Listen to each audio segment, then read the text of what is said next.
Monteria is a city where violence is present in all its forms, and we experience sexual violence every day. Every day there is a case of violence and sexual abuse against girls. Truly, 1 out of every 3 girls were sexually abused at some point in their lives.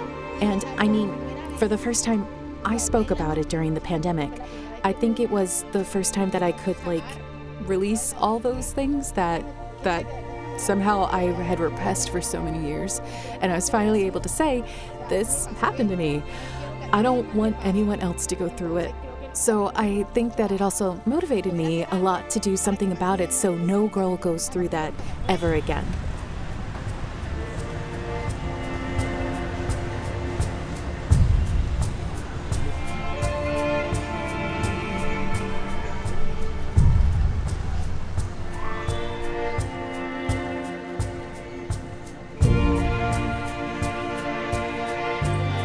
My mom lived in a rural area in the city of Monteria, and she was displaced by the illegal armed groups that operate in that context. These families settled in this place and started with quite precarious constructions, made with recyclable materials, plastic, garbage bags, and clay walls. You see, this is a context of scarcity, of limited possibilities. So these kids are exposed to recruitment. These kids are exposed to gang-related realities.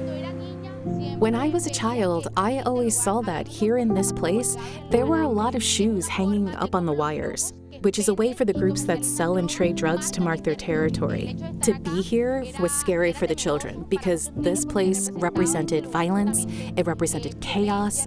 Something could happen just like that. In this very place, many young people were killed who also at some point strayed from the right path and made wrong decisions with their lives. People normalize the acts of violence that occur. I don't tolerate any type of violence against children. Street harassment, sexual harassment, these are types of violence that are normalized in society, and we simply stay silent. We don't say anything. We act like this is okay, that it's normal to live in a society like this. One of my motivations has always been to raise my voice for others. I don't keep it quiet anymore. I have to keep talking about it to everyone out there, not only to a handful of people, but I have to take my voice to other young people who will also get motivated to stop the violence.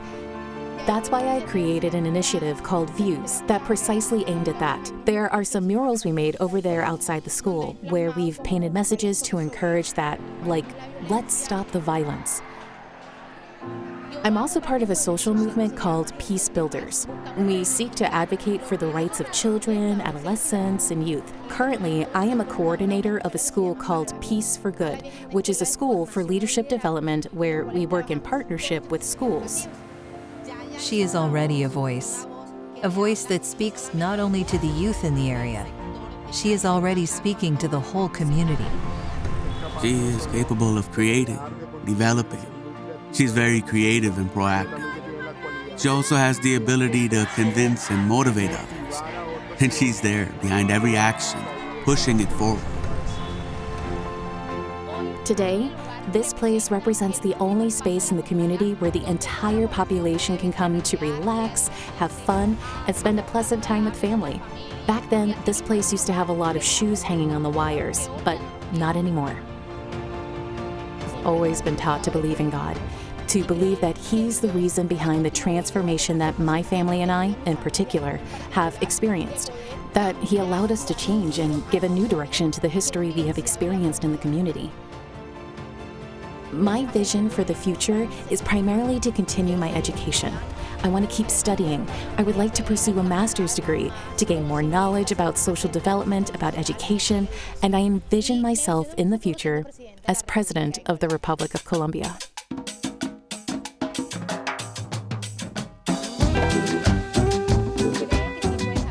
Believe that you can do it. Believe that you can achieve it. Believe that you can lead other people and influence them to improve the context they live in.